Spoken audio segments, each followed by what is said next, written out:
Ah, Oui, non, mais je veux dire dans les gens qui gravitent autour des chanteurs, autour des acteurs, qui ont la... pourquoi un silence aussi long peut-il briser une amitié de plus de 50 ans?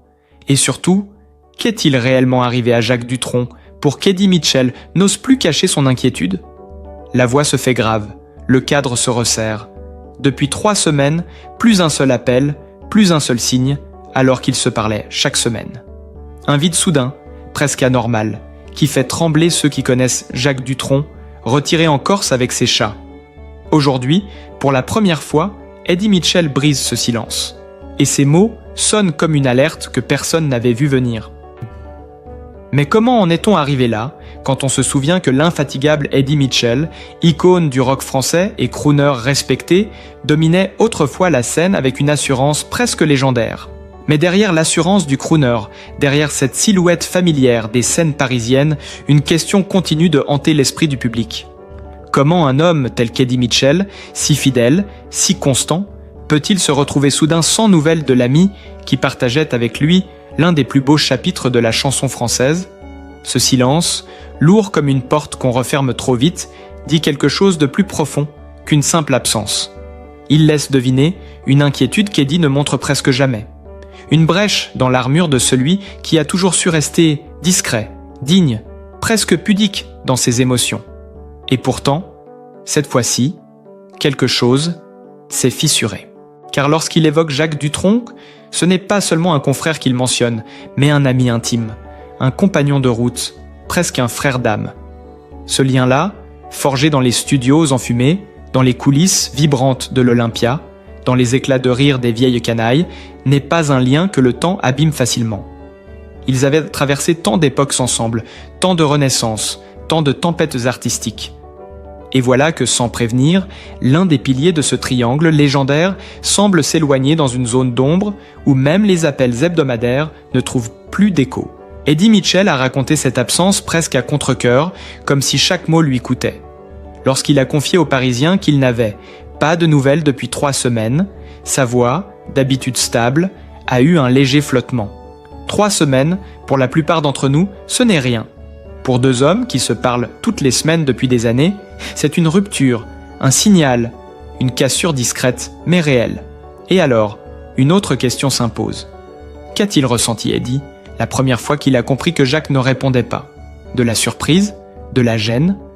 Ou bien quelque chose de plus sombre? La peur d'une vérité qu'il ne veut pas encore affronter. Car la dernière fois qu'ils se sont parlé, Dutronc allait bien.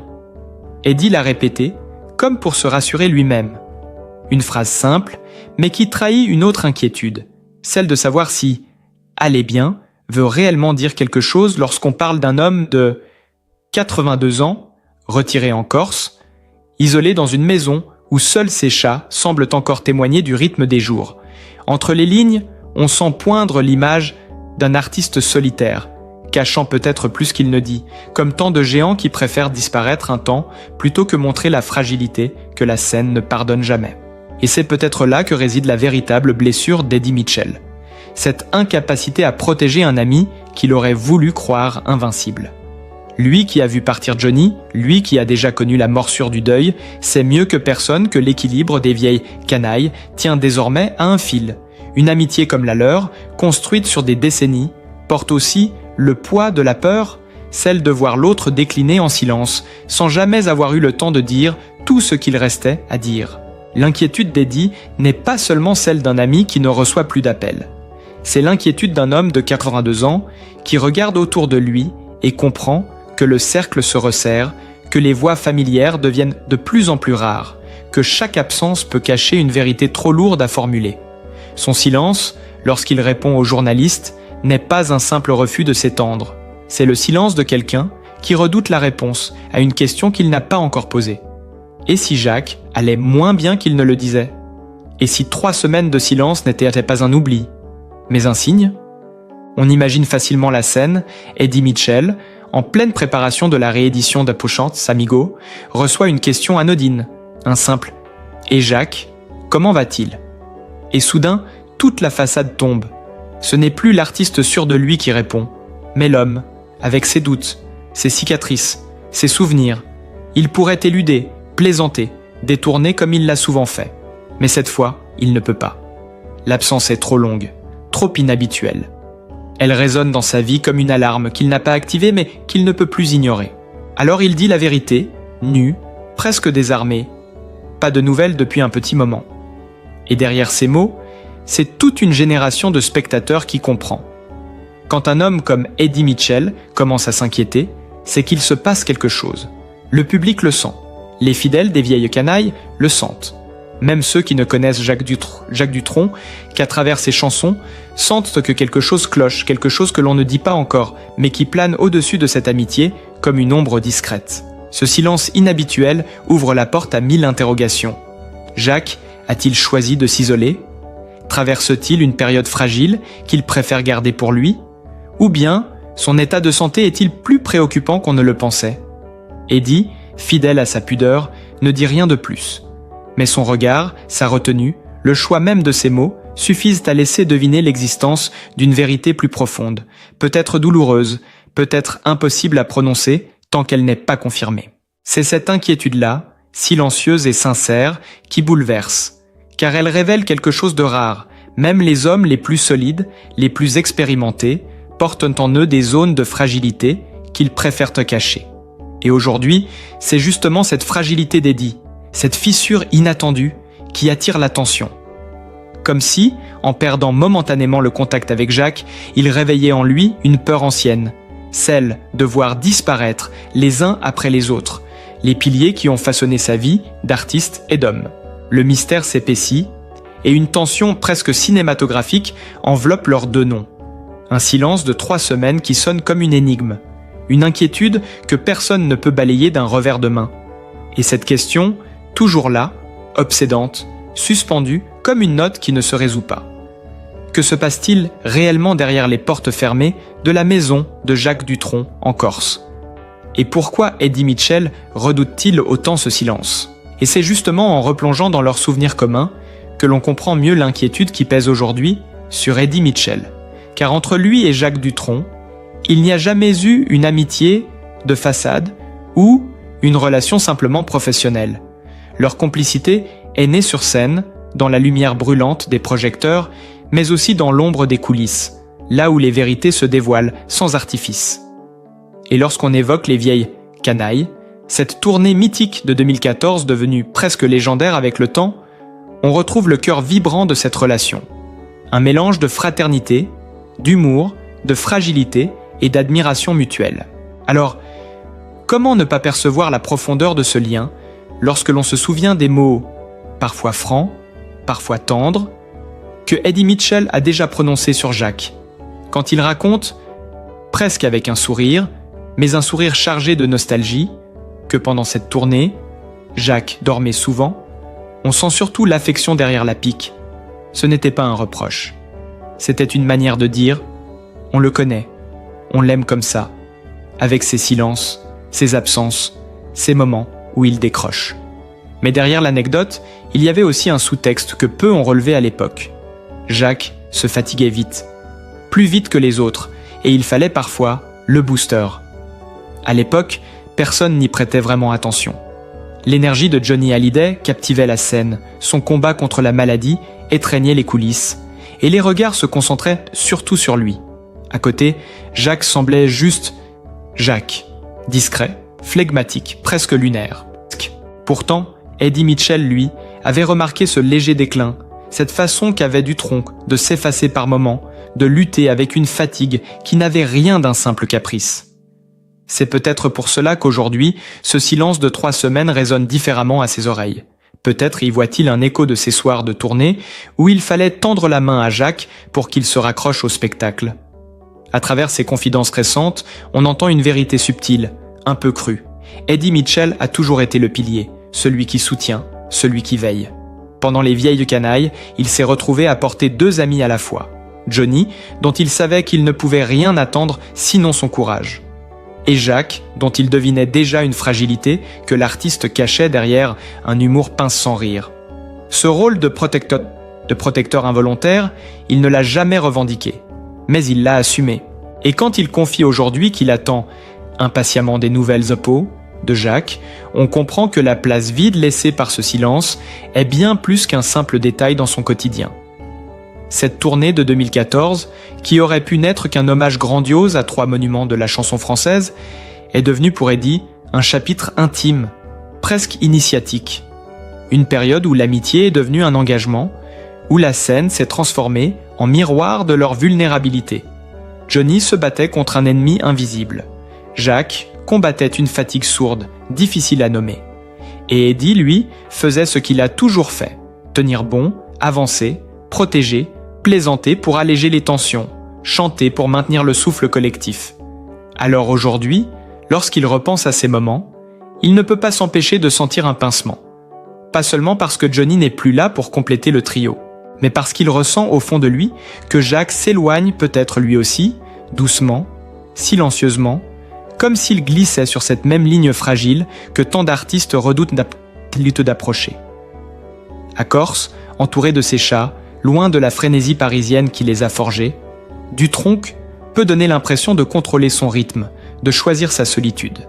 Et pourtant, cette absence prolongée, cette rupture soudaine du fil téléphonique laisse deviner qu'il se passe quelque chose qu'Eddie ne peut pas ignorer. Ce qui bouleverse le plus dans les paroles d'Eddie Mitchell, ce n'est pas l'inquiétude brute, mais la lucidité qu'il laisse transparaître presque malgré lui. Car lorsqu'il parle de Jacques, qui dormait souvent pendant la tournée, puis de ce silence inhabituel, on sent qu'il relie les points, même si cela lui fait peur.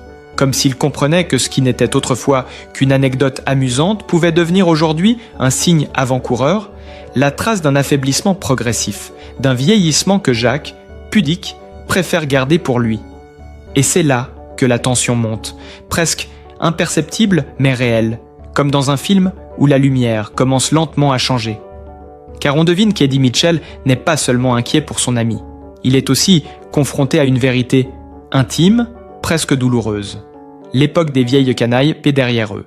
Les rires, les répétitions, les taquineries fraternelles appartiennent désormais à un album de souvenirs que l'on feuillette avec une pointe de nostalgie. Le temps a fait son œuvre et les 3 monstres sacrés ne sont plus ces figures invincibles que le public imaginait. Eddie Mitchell, lui, avance encore, réédite un 40e album, garde la scène vivante. Mais derrière cette vitalité, il porte une blessure discrète, celle de voir ses compagnons d'armes s'éteindre les uns après les autres, ou s'éloigner sur des chemins où il ne peut plus les suivre. La tournée de 2014, si joyeuse, si brillante, prend aujourd'hui une autre dimension. On la regarde avec une sorte de mélancolie douce, teintée de cette conscience que rien ne dure, que même les légendes sont mortelles, que même les amitiés les plus solides peuvent être traversées par des silences qui inquiètent. Et cette inquiétude, Eddie la transforme malgré lui en une forme d'aveu. À travers ses paroles, on comprend qu'il ne peut pas se résigner à ce silence de Jacques. Il l'accepte mal. Il l'analyse. Il le redoute. Car il connaît l'homme derrière l'artiste. Il sait que Jacques ne se laisse jamais aller au hasard. Il sait qu'un silence n'est jamais juste un silence. Il sait aussi que parfois, lorsque la fatigue est trop lourde, lorsque le poids des années se fait sentir, on cesse simplement de répondre, non pas par indifférence, mais parce qu'on n'en a plus la force. Et c'est peut-être cette possibilité-là qui serre le cœur d'Eddie. Alors il attend, il espère. Il repense à leur fou rire dans les loges, à la voix rocailleuse de Johnny qui couvre tout, à Jacques qui soupire, s'assoupit, puis se réveille soudain pour lancer une vanne qui détend l'atmosphère. Il repense à l'amitié passée, mais aussi à celle qui demeure, fragile, suspendue à un coup de fil qui ne vient toujours pas. Et chaque jour qui passe sans nouvelles ajoute un poids invisible à ce silence. Parce qu'au fond, la véritable question n'est plus seulement « Pourquoi Jacques Dutronc ne répond-il plus ?» La question devient « Qu'est-ce que ce silence révèle vraiment ?» Et jusqu'où oblige-t-il Eddie Mitchell à regarder la vérité en face ? Et tandis que l'on scrute encore les silences de Jacques Dutronc, une autre question s'impose presque brutalement, comme une lumière qui s'allume d'un coup dans une pièce que l'on croyait vide. Que devient réellement Jacques Dutronc aujourd'hui ? Cette interrogation que tant de fans se posent d'amant depuis des mois résonne d'autant plus fort qu'Eddie Mitchell lui-même n'a pas su y répondre. Lui, l'ami de toujours, l'un des rares à pouvoir franchir sans gêne la porte de la maison corse où Dutronc vit entouré de ses chats, s'est retrouvé muet désemparée, face à la demande du Parisien.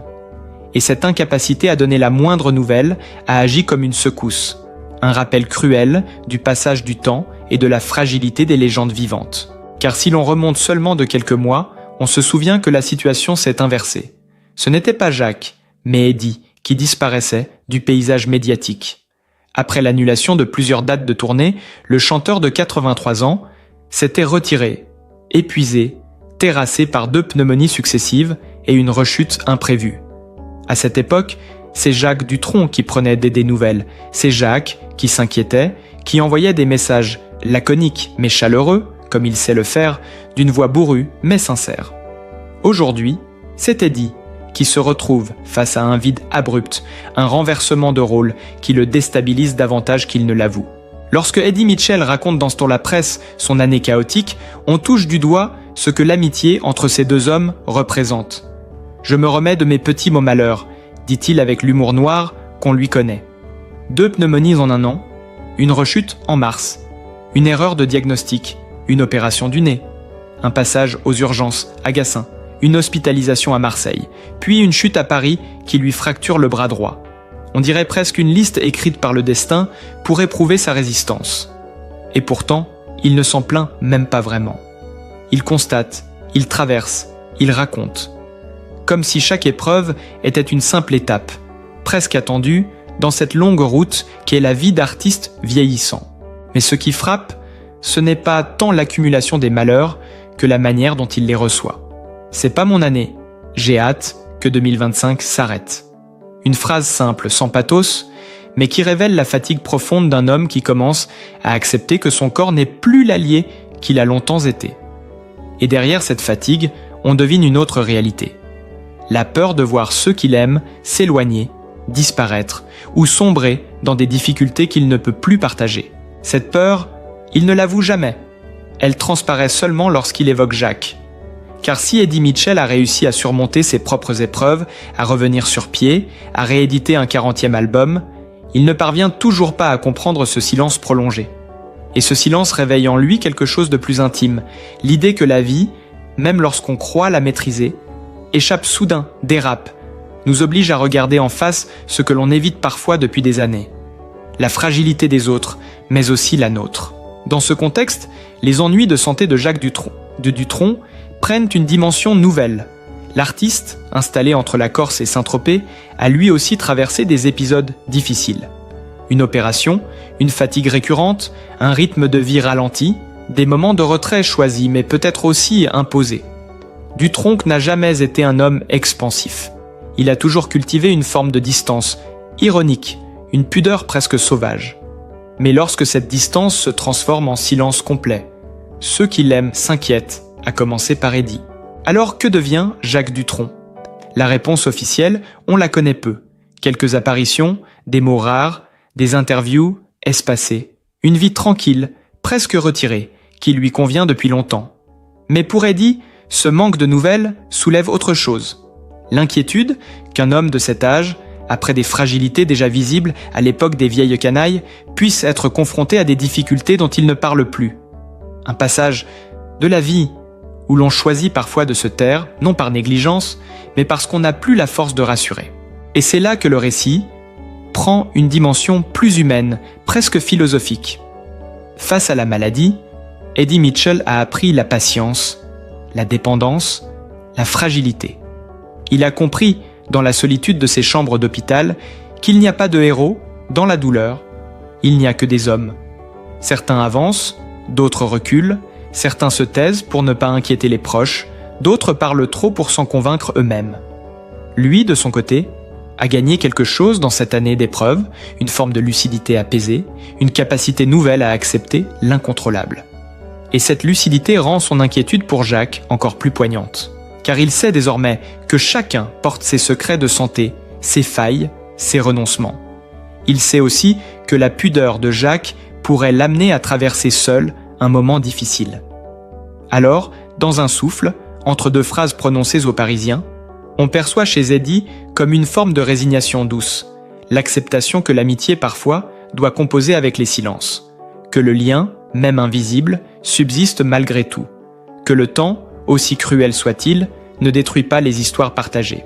Mais dans cette résignation se cache une petite étincelle, une persistance têtue. L'espoir. Car s'il attend des nouvelles de Jacques, ce n'est pas seulement pour être rassuré. C'est pour renouer, pour retrouver cette complicité ancienne, pour reformer le triangle invisible qu'il formait autrefois, avec Johnny. Comme s'il voulait, avant que les années les séparent un peu plus, dire encore une fois à Jacques ce qu'il n'a jamais vraiment formulé, qu'ils font partie l'un de l'autre, qu'ils ont traversé trop de choses pour laisser un silence faire office de fin. La renaissance d'Eddie, son retour sur scène, son 40e album, tout cela ne suffit pas à combler le vide que laisse l'absence de Jacques. Mais cela lui donne la force d'attendre, de comprendre, de se préparer à toutes les réponses possibles. Dans sa voix, lorsqu'il parle de son ami, on entend comme une réconciliation avec le temps qui passe. Une sagesse nouvelle, née des douleurs de l'année écoulée, et qui lui permet de regarder la situation autrement. Non plus comme un abandon, mais comme un moment suspendu, un passage difficile que chacun traverse à sa manière. Et c'est peut-être là le message caché derrière cette inquiétude. L'idée que la véritable amitié n'a pas besoin de preuves constantes. Elle survit au silence, elle dépasse les distances, elle accepte les faiblesses de chacun. Eddie Mitchell, après tout ce qu'il vient de vivre, semble désormais prêt à accueillir cette vérité, à accepter que Jacques se taise pour un temps, à espérer sans exiger, à tendre la main sans attendre immédiatement qu'elle soit saisie. Mais cette sagesse nouvelle n'efface pas la question essentielle, celle qui continue de planer comme une ombre douce mais tenace au-dessus de leur histoire. Pourquoi Jacques Dutronc garde-t-il le silence? Et que découvrira Eddie lorsqu'il parviendra enfin à le joindre? Et peut-être qu'au fond, tout ce récit n'est pas seulement l'histoire de deux artistes que la vie a réunis, séparés, puis réunis encore. Peut-être que c'est aussi une méditation sur ce que signifie vieillir ensemble, même à distance, même dans des chemins différents. Dans les mots d'Eddie Mitchell, on sent une sagesse que seuls les grands bouleversements savent de déposer au bord du cœur. La conscience que rien n'est permanent, que la santé vacille, que les liens parfois se distendent, mais que l'essentiel demeure indestructible dans les souvenirs partagés et dans l'attachement silencieux que rien ne peut casser.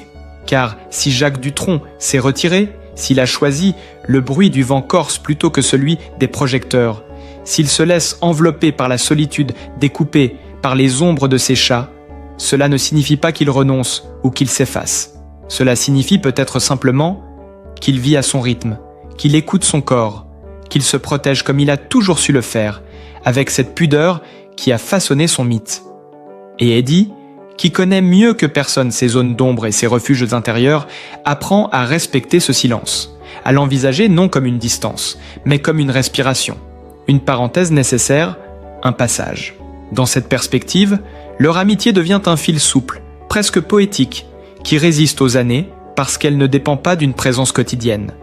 Elle repose sur une confiance tacite, sur une mémoire commune, sur cette certitude qu'au-delà des silences, il y a toujours la possibilité d'un retour, d'un mot, d'un appel inattendu, d'un rire partagé comme autrefois. Eddie Mitchell l'a compris. L'amitié, à cet âge, n'est plus un échange constant. C'est un héritage vivant, une lumière qui continue de briller même quand l'autre s'efface un instant. Et puis, dans les yeux d'Eddie, il y a désormais ce calme étrange que l'on retrouve chez ceux qui ont traversé la maladie, la peur, l'hôpital, la fragilité. Une sorte de renaissance intérieure, discrète mais profonde, qui l'aide à regarder le monde avec plus de douceur, plus d'indulgence. Sa propre année de douleur lui a appris que chacun mène ses combats à sa manière, que Jacques n'est pas moins présent parce qu'il est silencieux, qu'un ami peut disparaître un temps pour mieux revenir, et que parfois, il suffit simplement d'attendre, sans juger, sans s'inquiéter à voix haute, pour laisser l'autre retrouver son chemin. Cette bienveillance nouvelle, cette forme de réconciliation avec les incertitudes de la vie, donne à la situation une teinte apaisée. Oui, Eddie espère obtenir rapidement des nouvelles. Oui, le silence de Jacques reste troublant, inhabituel, presque inquiétant. Mais derrière ces sentiments, il y a aussi la gratitude immense d'avoir partagé tant de routes ensemble, tant de scènes, tant de secrets d'hommes. Une gratitude qui dépasse l'inquiétude, qui la transforme, qui la rend supportable. Et c'est peut-être cela, finalement, le message que cette histoire nous souffle avec délicatesse. Nous ne contrôlons pas tout, ni les absences, ni la santé, ni le temps qui passe. Nous ne pouvons qu'aimer, attendre, espérer. Et quand l'autre n'est plus là un moment, se rappeler que ce n'est pas toujours un adieu, mais parfois seulement un détour, un repli, un besoin. Dans ce murmure de fin, dans cette douceur presque mélancolique, on entend quelque chose d'universel. Parce qu'au-delà des chansons, de la notoriété des projecteurs, ce sont deux hommes qui vieillissent, qui s'inquiètent l'un pour l'autre, qui se soutiennent à leur manière.